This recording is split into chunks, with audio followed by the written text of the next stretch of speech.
record. Just the spark of his memory reminded me to turn on the recording. So 2 more sessions, and then what I will do in some way or other, as requested, I will start a bi-weekly Torah class like here, and I'll send, I'll have as long as it works, as long as they're agreeable, I'll have the synagogue up there put a bunch of you on the mailing list, as many of you as I can identify. And we're gonna, I mean, at this point, I'm in danger of becoming stale in terms of what I bring. We'll have a Torah class, I'll offer an adult bar and bar mitzvah class, and I'll offer Wednesday or Thursday or Tuesday seminar with a variety of things. And like I said, being stale, I'll start like I have every time before with a class on writing your own spiritual autobiography. But I think after that, and Wendy, pay attention to this, I'm thinking of offering a class, after writing your spiritual autobiography, write your midrash. And it'll be a class where I'll introduce what I have in mind with lots and lots of examples of modern midrashim written in contemporary times, and present them with a whole bunch of problems and see if any of them resonates. And if not, they can come up with their own things. And we'll spend 5 or 6 weeks, if I can get a class to do that, writing little stories based on biblical and other characters.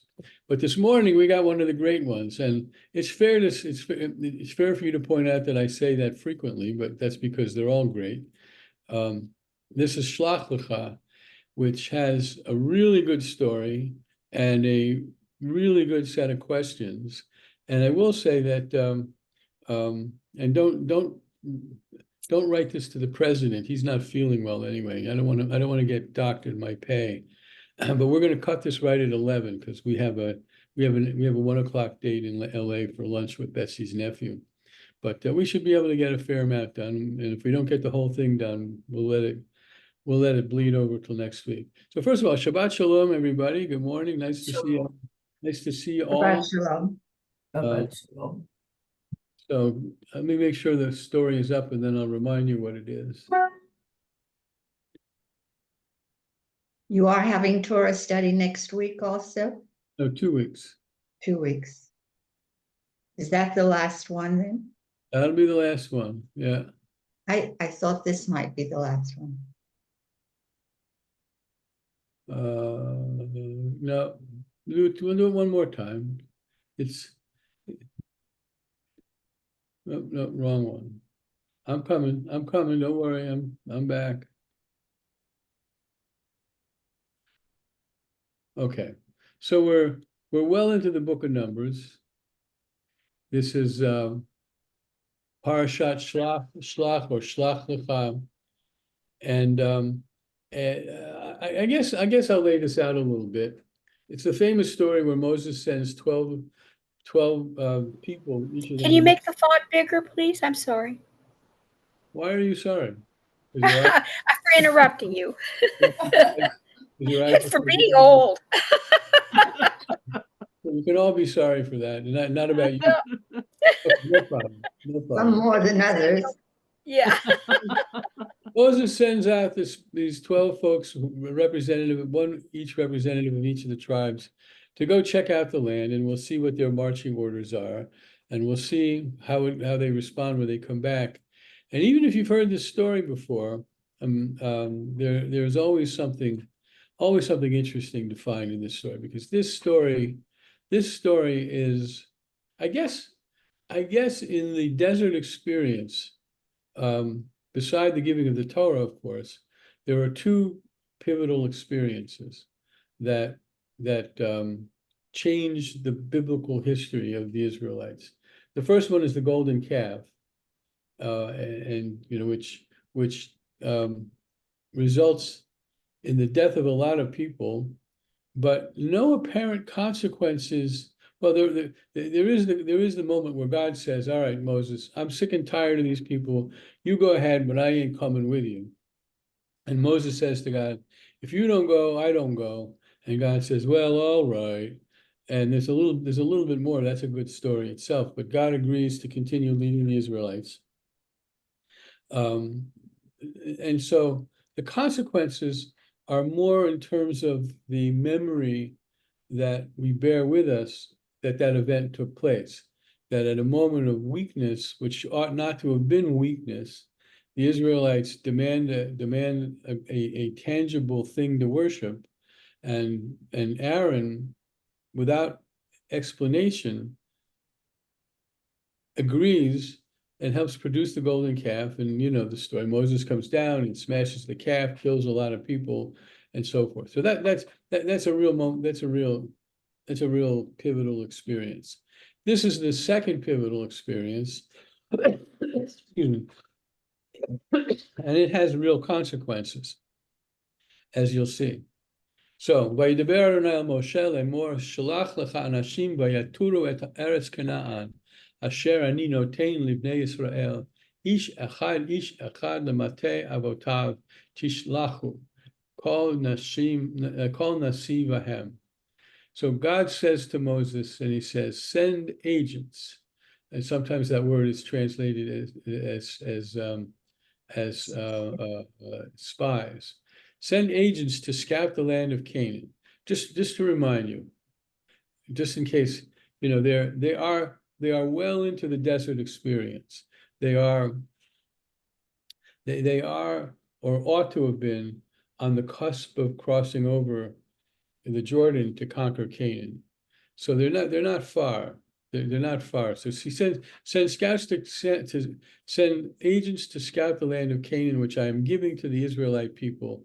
Send one participant from each of their ancestral tribes, each one a chieftain among them. So Moses, by Adonai's command, sent them out from the wilderness of Paran, all of them being men of consequence, leaders of the Israelites. Now, I wanted to take a look at where the phrase men of consequence comes from in the Hebrew, and I don't see it. Vayishlach otam Moshe mimidbar Paran. Moses sent them from the wilderness of Paran, al pi Adonai, by God's command. Kulam anashim, and the literal translation of kulam anashim is simply all of them are people, all of them are men. But the translators, I have to assume, saw that in context, the way to translate anashim is men of consequence. But I think it's controversial. Rashi v'nei Yisrael hema, heads of the children of Israel, they should be. So, and these are the names. We're going to just zip through them, except for with one exception. These are their names: from the tribe of Reuben, Shamua ben Zakur; from the tribe of Shimon, Shaphat ben Hori; from the tribe of Judah, Caleb son of Jephunneh. Now, there's a moment to stop, because Caleb coming from the tribe of Judah, that's not inconsequential. I don't know for sure because I didn't double check, but I think this is the first time we see this guy Caleb, Chalev, and that his ancestry goes back to Judah means that he is connected to the person who probably has singularly the single most, I'm repeating myself, instance of tshuva in the whole of the Torah, when he confesses to his brother Joseph, still not knowing that it's Joseph, what he and his brothers had done to him, not knowing that they're talking directly to him, and defending and wanting to, Judah, is saying, take me instead of Benjamin. Benjamin's about to be taken into slavery. Take me instead of Benjamin. And that it's at that point that Joseph reveals his identity. So coming from the tribe of Judah is significant. From the tribe of Issachar, Igal, son of Joseph. From the tribe of Ephraim, Hosea, son of Nun. And that's going to be significant in a moment. From the tribe of Benjamin, Palti, son ben Raphu. From Zebulun, Gadiel ben Sodi, tribe of Yosef, the tribe of Menashe, Gadi ben Susi, the tribe of Dan, Amiel ben Gamali. From the tribe of Asher, Sether ben Michael. From Naphtali, Nachbi, son of Vofsi. From the tribe of Gad, Geul, son of Machi. These were the names of the participants whom Joseph sent out to scout the land, but Moses changed the name of Hosea, son of Nun, to Yahushua. Now that's a weird one because we already know Joshua, right? It's not a new guy, right? Caleb is a new guy. So what I think might be happening is a little bit of foregrounding where he takes the name Yehoshua, which means salvation, Ben Nun, to Yehoshua, adding God's name into it, the Yud He Vav at the beginning. But Joshua's always had that name. It's not clear why this happens in any linear practical sense, but it may be a way of telling us that really identifying Joshua's identity. From being an ordinary guy who just saves to the one who saves through God. And of course, Joshua becomes the next leader, right? Moses turns the whole shebang over to him, and it's Joshua who conquers the land once they get to do that, which they're now not going to get to do for a good 40 years. When Moses sent them out to scout the land of Canaan, he said to them, "Go up there into the Negev and on into the hill country and see what kind of country it is. Are the people who dwell in it strong or weak, few or many? In the country in which they dwell, is the country in which they dwell good or bad? Are the towns they live in open or fortified? Is the soil rich or poor? Is it wooded or not? Take pains to bring back some of the fruit of the land." Now it happened to be the season of the first ripe grapes. Now that's also, boom, boom, if you don't know the story from before, you think to yourself, if they're going to talk about the grapes, then they damn well better do something with the grapes by the third act, right? It's like Chekhov with the gun. If there's a gun on stage, you damn well better use it by the third act. So we know something's up with the grapes. They went up and scouted the land from the wilderness of Tzin to Rehov at Lebo Hamat. And they went into the Negev and came to Hebron, where lived Amiha and Sheshai and Talmai, the Anakites. Now Hebron was founded 7 years before Tzoan of Egypt. I'm not sure what that's a reference to, but Anakites, we know the Anakites at least from the beginning of the book of Genesis, where they're mentioned as people of some stature. The word Anak in Hebrew, and certainly modern Hebrew, means giant. And so here too, the text is telling us something about what they're going to, what and whom they're going to encounter, right? The big grapes and the Anakites. They reached the Wadi Eshkol, and there they cut down a branch with a cluster of grapes. It had to be borne on a carrying frame by 2 of them, some pomegranates and figs.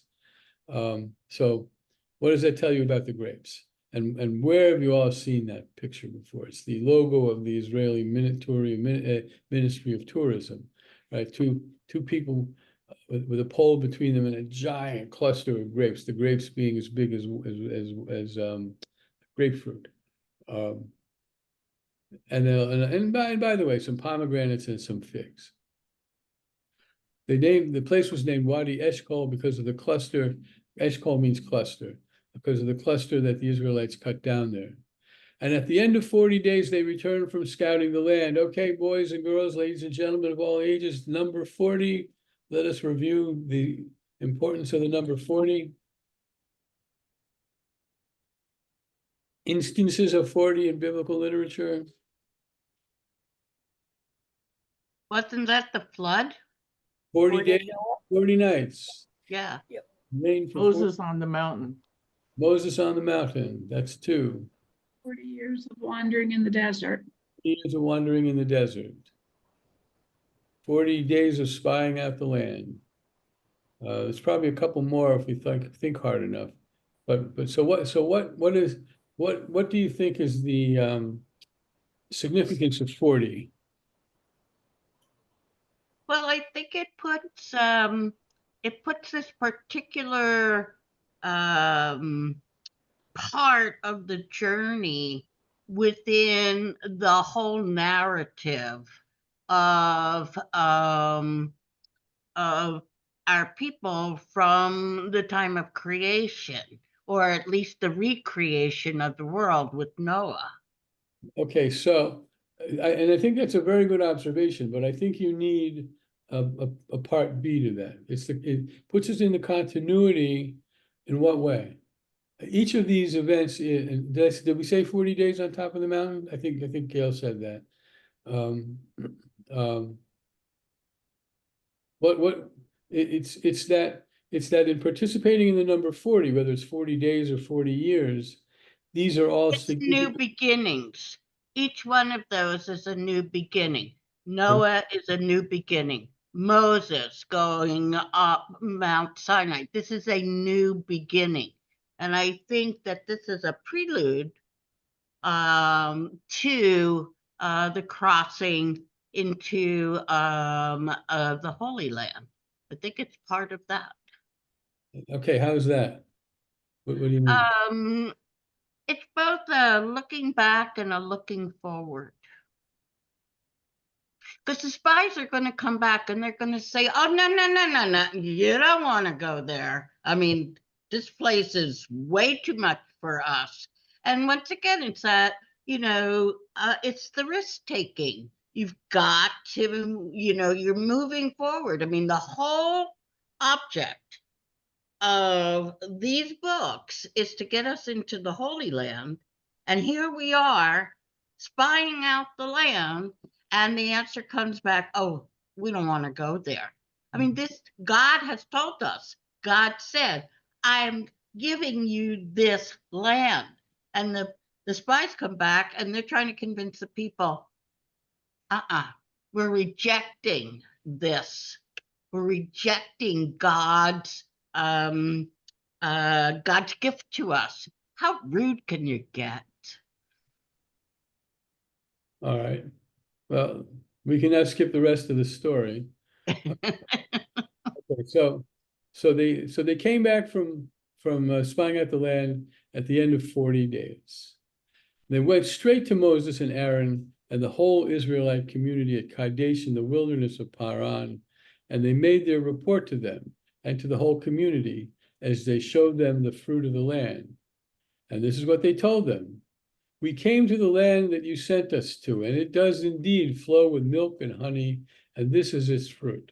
So this image of milk and honey, of course, has gone back to, I believe the first instance of it is God talking to Moses out in the desert at the burning bush. I could be wrong about that, but I don't believe that. I don't believe the land flowing with milk and honey is an image that you find in the book of Genesis. I think it begins in the book of Exodus. And it's flowing with milk and honey. I mean, that part is a metaphor. They're saying, it's very prosperous, right? And there are all of these wonderful agricultural things.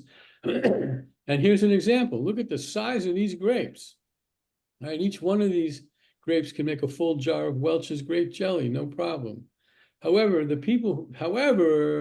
Ephes ki az ha'am. However, the people who inhabit the country are powerful, and the cities are fortified and very large. Moreover, we saw the Anakites there. Now, the way I picture this is that the Anakites, in the mind of the Israelites, were this mythical race of giants. As I said, the word Anak in modern Hebrew means giant, so it's attached. I believe it's attached to this name. This mythical race of giants who the Israelites would naturally fear. So, moreover, we saw the Anakites there, and all 2 million Israelites go collectively. They go, "Oh my God!" Right? That strikes fear into their hearts because we're just a bunch of schlubs. And those are the Anakites. Not only that, but Amalekites live there in the Negev region, and we know about the Anakites. They're the ones that attacked us from behind. They're dirty fighters. Hittites, Jebusites, Amorites inhabit the hill country, and Canaanites dwell by the sea and along the Jordan. So now everybody's starting to be a rumbling in the crowd. The weaker of them are peeing in their pants because they're being asked to conquer a land with Anakites, with Amalekites, Hittites, Jebusites, and of course this is already an important example of them forgetting what they forgot on the occasion of the golden calf and other instances, right? Which is, oh, it was just 6 months ago, give or take. It was just 6 months ago that God sent 10 plagues to rescue us. And then maybe I'm probably constricting the time too much.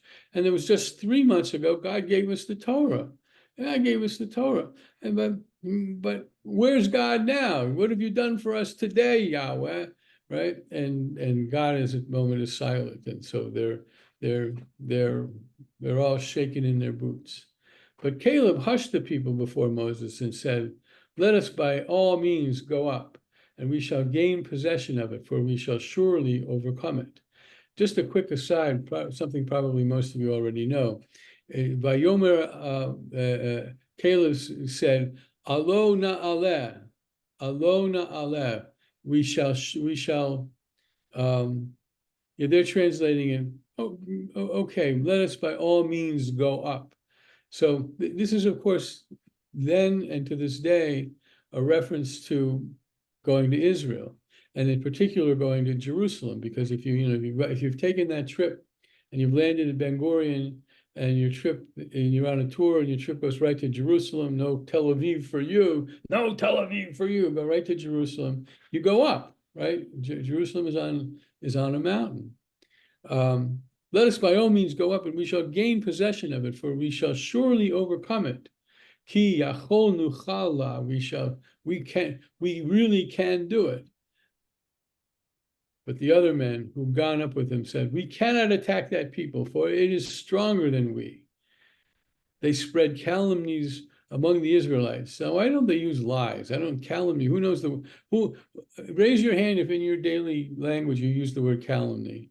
He told the calumny on me. They spread calumnies among the Israelites about the land they had scouted. The country that we traversed and scouted is one that devours its settlers. All the people we saw in it are of great size. We saw the Nephilim, that's another race of giants. And the Anakites, okay, so I forgot. The Anakites are part of the Nephilim. They're a subsection of the Nephilim. We look like grasshoppers to ourselves, and so we must have looked to them. Okay. Key sentence, and I have to give Larry Kushner credit for this. There's a great drash to be had in here. There's a great drash, or a great bit of psychological insight to be had here. And this psychological insight, I think, is so powerful that a counter interpretation that I read this morning as to what's going on, I don't think works because of this verse. The author of the interpretation didn't bother to mention this verse. So, two things. Let's say the people in Canaan are larger. They've had much better nutrition, and they average 6 inches taller, 8 inches taller than the average Israelite. They're big folks. And so they might see now we don't have enough sense of the mission. Here's another one of those midrash things. What happened in that 40 days? Who did they encounter? What did they do? But we don't have enough information. My image of this story, from this story, is always that they're kind of in the shadows, these 12 men, and they don't reveal themselves to the residents of the land that they're spying out.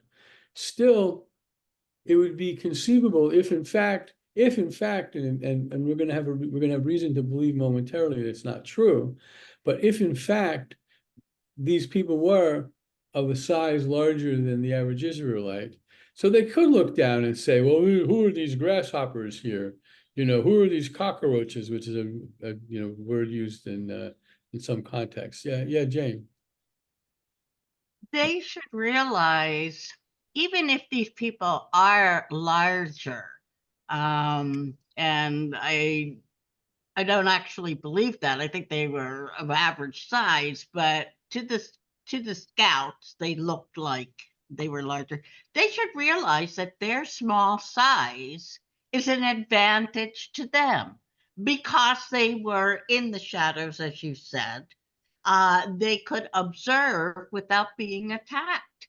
So they should turn this into a plus Well, instead of a minus. so we're gonna get back to that very thing in a moment. Wendy, what's on your mind? This reminds me of that famous quote. I think that was Eleanor Roosevelt who said, No one can make you feel inferior without your permission," or something along those lines. And it seems to me that these people went in already with the mindset of, we're not good enough, or, they're not marching in and banging heads together and taking names, right? I mean, it's direct contrast to like David and Goliath. David's a little dude, but he's got all this confidence because he knows God is with him. And these guys are the exact opposite.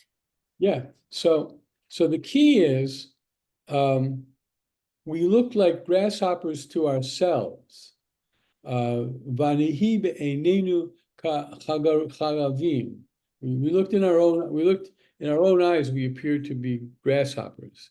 And so naturally, we're going to believe that they think that they're grasshoppers. And so what does it say?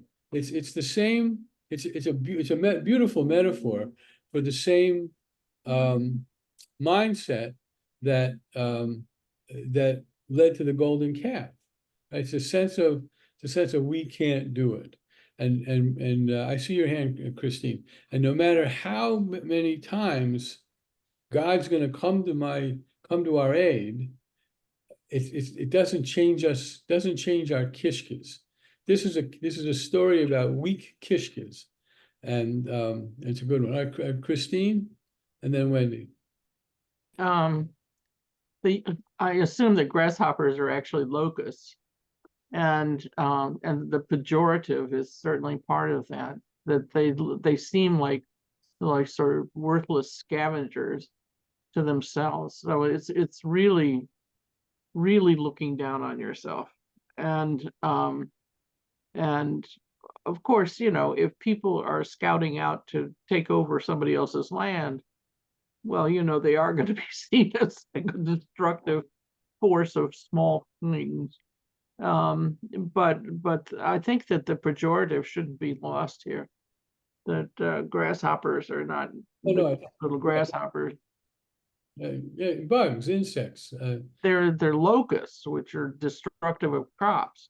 Yeah, well, I would have to double check for in the plagues. I don't know that you may be right that it's locust, but I don't know for sure because it's not a word I'm familiar with. Chagav.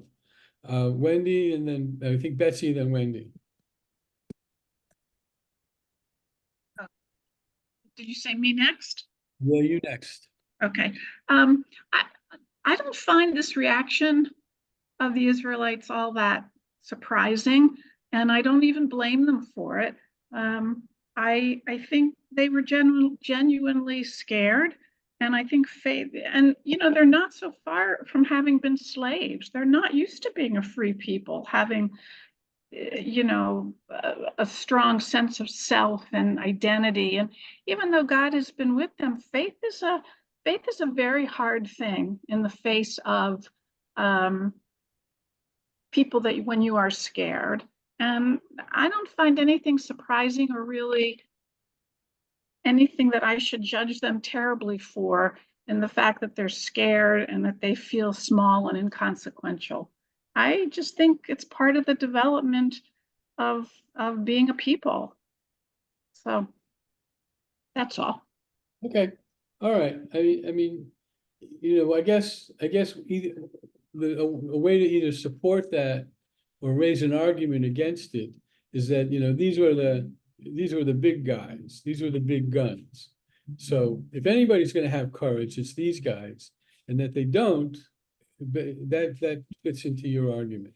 Well, I mean, they do have two people who are who have a little bit more vision, but even being chieftains of a ragtag group isn't a whole lot. I just think that it's, All right. I don't want to judge them too harshly for this experience, I guess. Well, but God certainly does. Wendy, I think, and then Jane. All right, well, my feeling here is that, well, we know that the kids of helicopter parents don't have any confidence because they're used to the parents doing everything. And because the parents are constantly overing over the kids because they're like, oh my God, something bad could happen at any time and I got to be right there. And then, when the helicopter parents aren't around, the kids feel like they can't do anything. And it's kind of like that here, like where God is the helicopter parent. And if they feel like he's not around, they're like, Dad, I can't do it. You need to do this for me. Because every other time something big happened, God was there. He was the helicopter parent. He did the plagues, and he gave the Torah and etc. And if God's not around, it's like, hey, we're Dad. I can't do anything without Dad. The whole idea. Okay, I like that. All right, Jane? Both Betsy and Wendy have expressed part of what I'm thinking. But if I were to write a midrash here, I would write about the relationship between the Hebrews and God, because it really hasn't been solidified yet. They don't feel that God is on their side. I feel in this whole scary scenario here that there's still a great distance between the Israelites, or the Hebrews, are not Israelites yet, the Hebrews and God. And the whole point of the Exodus, or one point of the Exodus for me, that fascinates me, is the exploration of that relationship and how it changes before they cross the Jordan, because it's constantly shifting. Good. Okay. So this is a very thought-provoking verse. Again, just you can't help what they think of you. If they think that you're a cockroach, you can't stop that. But if you look in the mirror and you think you're a cockroach, regardless of whether it's appropriate given your immediate past history or not, it's a problem. It's a problem in the task of getting ready to take over the land. The whole community broke out into loud cries, and the people wept that night. All the Israelites, see, they're already Israelites, railed against Moses and Aaron. If only we had died in the land of Egypt, the whole community shouted at them. Or if we only might die in the wilderness. Why is Yahweh taking us to this land to fall by the sword? Our wives and children will be carried off. It will be better for us to go back to Egypt. And they said to one another, that's not a bad idea. Let's head back for Egypt. Moses and Aaron fell on their faces before all the assembled congregation of Israelites. And Joshua, son of Nun, and Caleb, son of, how do you say this in the Hebrew? Yefuneh, and all of those who had scouted the land rent their clothes and exhorted the whole Israelite community. The land that we traversed and scouted, is an exceedingly good land. If pleased with us, Yahweh will bring us into that land, a land that flows with milk and honey, and give it to us. Only you must not rebel against Yahweh. Have no fear then of the people of the country, for they are our prey. Their protection has departed from them, but Yahweh is with us. Have no fear of them. That's a good moment to stop. So, do we know who's doing the shouting? No, this is a collective. It's Joshua, Caleb, Moses, Aaron. Somebody's doing all of this shouting, and they're saying, of course, don't rebel against God. And the protection that the Canaanites may have had is departed from them. But Yahweh is with us. Have no fear. Vadonai tanu al tiraum. Do not have any fear. Now we're going to pause, take down the screen share, and have a look at what is the Haftarah for today. Let me bring it up.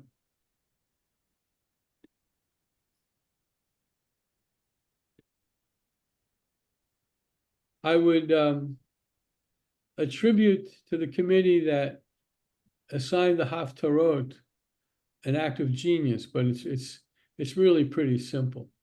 So 40 years come, 40 years go, Moses dies, the Israelites are getting ready to go cross the Jordan, and parallel to this moment, Joshua sends out spies. I believe it's 2.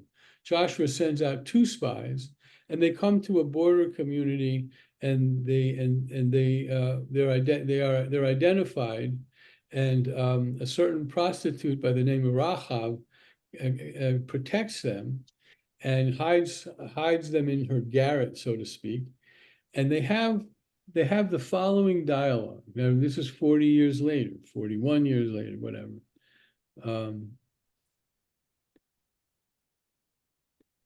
And keep in mind that this is the Haftarah for today. So you read this story for the Torah, and then you read this for the as a Haftarah. She said to the men, let's go back a verse or 2. So the men pursued them in the direction of the Jordan. Racha misdirects their pursuers to the direction of the Jordan, down to the fords, and no sooner had the pursuers gone out than the gate was shut behind them. The spies had not yet gone to sleep when she came up to them on the roof.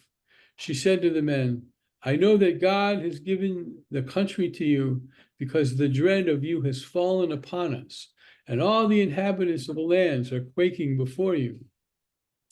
For we have heard how God dried up the waters of the Sea of Reeds for you when you left Egypt, and what you did to Sihon and Og, the 2 Amorite kings across the Jordan whom you doomed. We heard about it, we lost heart, and no one had any more spirit left because of you, for the eternal your God is the only God in heaven above and on earth below. Now, since I have shown loyalty to you, now she's a little self-interested here, but who wouldn't be? I have shown loyalty. Swear to me by God that you will in turn show loyalty to my family. Provide me with a reliable sign that you will spare the lives of my father and mother, my brothers and sisters, all who belong to them, and save us from death. But here's the point. She's saying to them, where have you been? We've been scared out of our boots for 40 bloody years waiting for you, because what? We heard what God did to the Egyptians, and we heard what God did to the kings, and we heard that God is taking care of you. So all the while that the Israelites on the other side of the river are quaking in their boots because the Anakites and the Nephilim and the women are going to get pillaged and the boys are going to get killed and blah blah blah. What would have happened had they had the cheshek to go in? Well, the whole land would have fallen. Everybody was scared. They knew the Canaanites knew that the Israelites were under the protection of God, but the Israelites didn't know that, so they end up having bad things happen. So as to this, from the book of Joshua, any comments? Betsy. Yeah, I just find this in a way so moving and so heartbreaking, because it is just, it's so insightful about human psychology and so universal that so often we can't see ourselves what the truth is, that we can't see, that we are our own worst enemies, to be really trite, that we so often lose faith in ourselves, and in our community or our God or our support system, that we can't do what we could do. And we rely on, other people to make, to give us that faith. And it just seems to me, you see it You just see it over and over and over again with kids growing up and with adults and with people of therapy and throughout the course of people's lives that we don't have the self. Well, Because so much time, energy, and pain is the result of it. yeah, yeah. So it's a really interesting fundamental insight. Jane? I don't know if you know Judaism Unbound, which has a lot of classes online, but the director of Judaism Unbound applied for the job of director of this Jewish support organization. I can't remember these names, I'm not good at it. For Purell. They have a huge a charitable organization which supports Judaism Unbound. To make a long story short, he went in for his interview. Now, you would expect a typical interview where they are asking you questions and you're answering and you're putting on your best suit, etc. He went in and he basically took over the interview. His name was Dan Liebenson. And he said, he used the example of the spies. They said to him, how would you direct us? You know, what kind of leader are you, et cetera, et cetera, et cetera. And he said, okay, let's talk about the episode of the spies. And he used that and he made them, he asked them, he didn't make them, he asked them to put themselves in the spy's position. And how does that translate into how they approach problems, et cetera, et cetera, et cetera. He got the job. It was the most unusual interview I have ever heard. So Well, my advice is, if you're going to interview at a Jewish organization, use that example because it blows people's minds. how do you know about the interview? Judaism Unbound, I got a pop-up ad. I don't know why. I just am on a lot of Melton. I take a lot of classes online. And they popped up, and I've been a devotee. This is several years ago. I've been a devotee ever since. By the way, you should look into it. It is a fantastic teaching opportunity, and you think enough outside the box for them to be interested in you. I appreciate that, but you answered the wrong question. Oh, I'm sorry. The question was, how did you know about the interview? Oh, he told us he got the job in the middle of a class. I see. In fact, the class was on the leadership of God and Moses. Okay. It was All called Holy Moses. So Betsy, is your hand still up or is that from your last time? No, it's still up. I just wanted to make a comment on Jane's comment that, so part of my job, I don't know if you were, I'm sure you remember, back in 2009 through about 2014, you know, at least in the East, I don't know what was going on in California exactly, but we had this terrible economic downturn, and my agency We had it too. Yeah. Yeah, I figured. And my agency took on employment counseling, which had not been something that we had been doing. And I was sort of the driving force with that and ended up doing a lot of the teaching and the counseling on that. And one of the things that we always talked about was coming into interviews and understanding that your employer has a problem. The problem is the work's not getting done, and that one needs to go into an interview not so much worried about all the questions you think you're going to get asked, but clear in your own head from your own research and checking out websites what you have to bring to the interview. How are you going to solve this problem that the employer has? You kind of turn it around. and you take over the interview and let them know what it is that you can bring to the table. And so it requires the same thing that you're talking about with this gentleman. And it requires a kind of confidence. Like, let's not wait for the employer to say how you fit their needs. You go in and you tell them, because you have confidence and belief in yourself, which of course the spies could not do. They were not able to see their strength and what they could do there. As the Haftorah points out, these people were waiting for them. And it's just a different way of thinking. And it is about filling yourself with that confidence, even if you have to fake it for a while. But you go in after spending some time analyzing yourself with what you bring to the table. So just all a piece of the Very same good thing. point. Very good point. Because I think most of us go into interviews, with our knees shaking. Yeah. All right. So any other, let's get back to our story. And remember, I'm keeping an eye on the time because we want to be on the road to see Betsy's nephew. We'll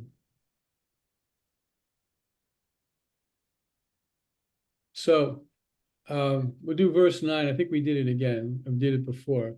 Only you must not rebel against Yahweh. Have no fear then of the people of the country, for they are our prey. Their protection has departed from them, but Yahweh is with us. Have no fear. And the whole community threatened to pelt them with stones. The presence of Yahweh appeared in the tent of meeting to all the Israelites. And Yahweh said to Moses, how long will this people spurn me? And how long will they have no faith in me, despite all the signs that I have performed in their midst? I will strike them with pestilence and disown them, and I will make of you a nation far more numerous than they. So this is at least the second time that God, and it's a parallel to the golden calf story, where God says, let me get rid of this whole band of idiots, and we'll start over, just you and me, Moses, and I'll use the power of AI and the power of cloning, and we'll make a whole new bunch of children of Israel, and they'll be so much better than these idiots. But Moses said to Yahweh, and this is the same argument he makes on top of the mountain with the golden calf issue. When the Egyptians, from whose midst you brought this people up in your might, hear the news, they will tell it to the inhabitants of that land. Now that they have heard that you are Yahweh in the midst of this people, that you, Yahweh, appear in plain sight, when your cloud rests over them, and when you go before them in a pillar of cloud by day and a pillar of fire by night, if you slay this people wholesale, the nations who have heard your fame will say, it must be because Yahweh was powerless to bring this people into the land promised to them on oath, that God slaughtered them in the wilderness. Therefore, I pray, let my Lord's forbearance be great, as you have declared, saying, Adonai, slow to anger and abounding in kindness, forgiving iniquity and transgression, yet not remitting all punishment, but visiting the iniquity of parents upon children, upon the third and fourth generations. This is pretty much parallel to the whole argument that Moses makes to God back there with the golden calf. What is Moses saying? He's not saying, well, he alludes to it, slow to anger, abounding in kindness, forgiving iniquity, but it's God. This is bad PR. This is, you want your name to go down in history as the God that destroyed the Israelites because they displeased you? No. Remember the promises that you made. Don't do that. And as always, it occurs to me that what's being said here,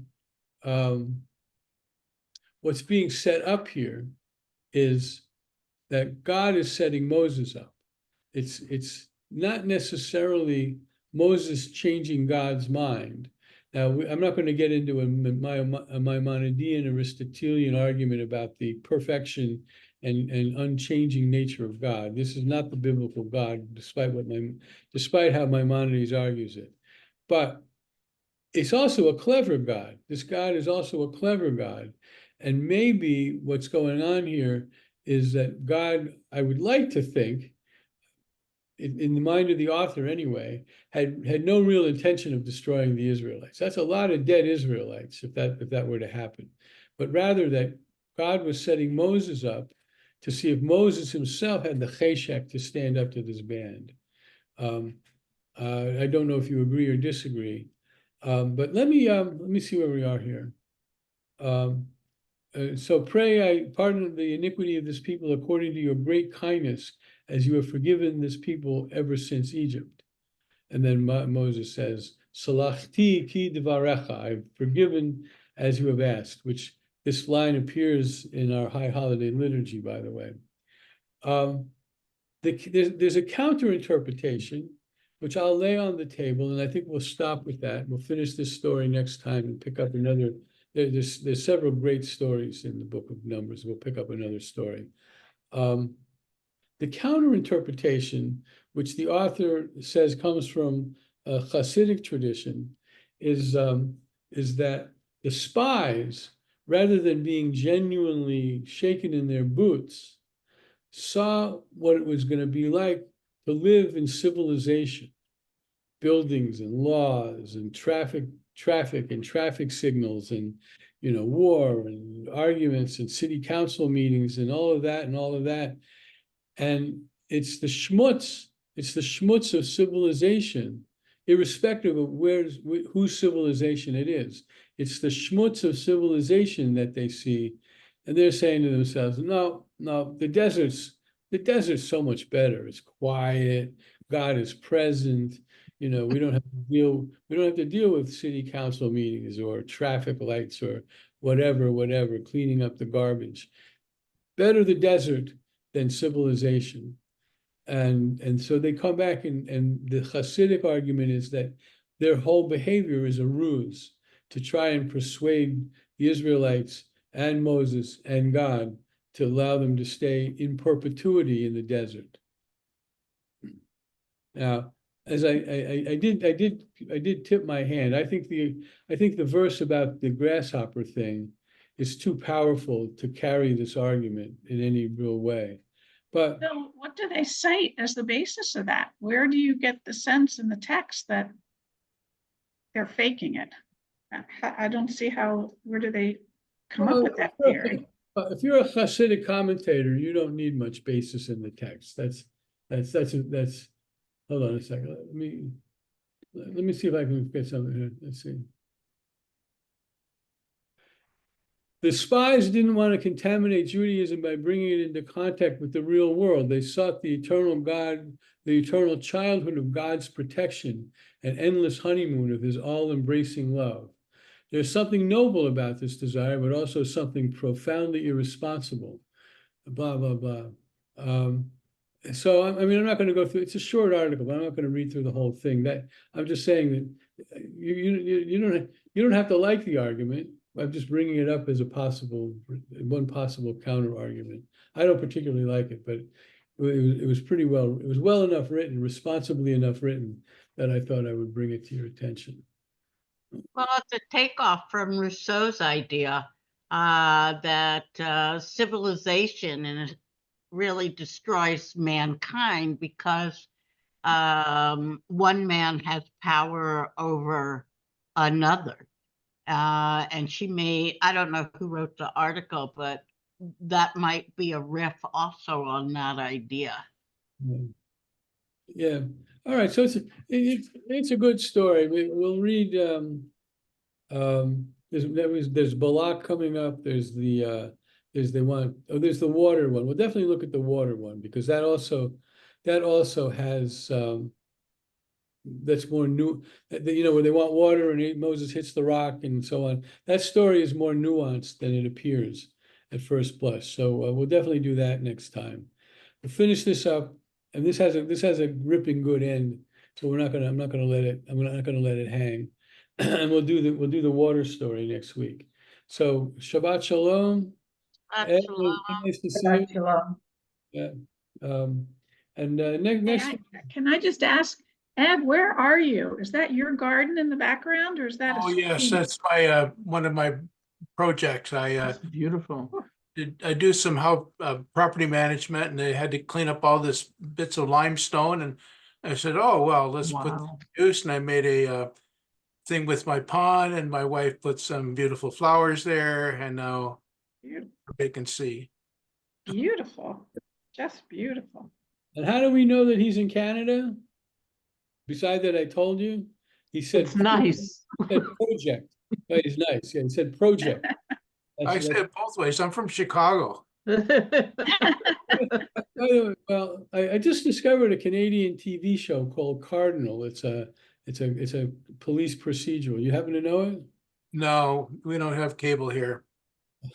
It's available. We choose not to.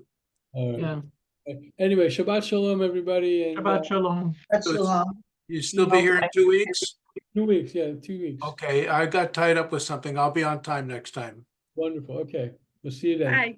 Okay. Shabbat Bye. shalom. Thank you. Bye. Goodbye.